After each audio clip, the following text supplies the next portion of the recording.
Abandoned wells are not just environmental hazards, they can be dangerous for humans as well. For example, last year in Wheatley, Ontario, an abandoned well, long forgotten underneath the town, suddenly exploded, injuring 20 people. The oil and gas industry in southeastern Ontario is so old that people have forgotten about it.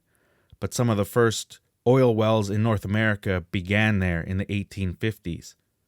But because these oil and gas wells are so old and things have been built on top of them for so many years, they're forgotten.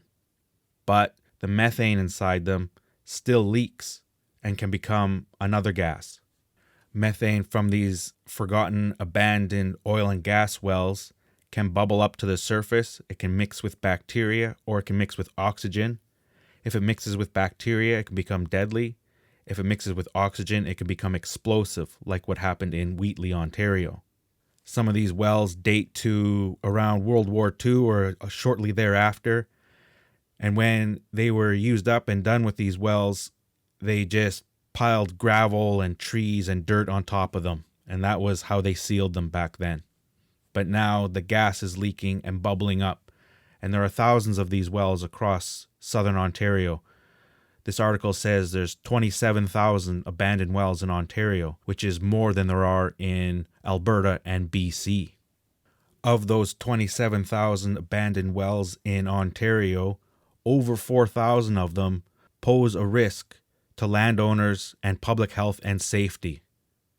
That's according to the organization that represents the province's oil and gas industry. There is government funding available for helping with this, but it's taking a long time. In Wheatley, Ontario, the volunteer firefighters started monitoring one of these areas, and because of that, they probably prevented the loss of life when one of these abandoned wells did explode. Luckily, no one appears to have been killed by this explosion, or the other ones that have been mentioned in the article, but there's thousands of these. And in Wheatley, Ontario, it appears that it's still not safe to go back.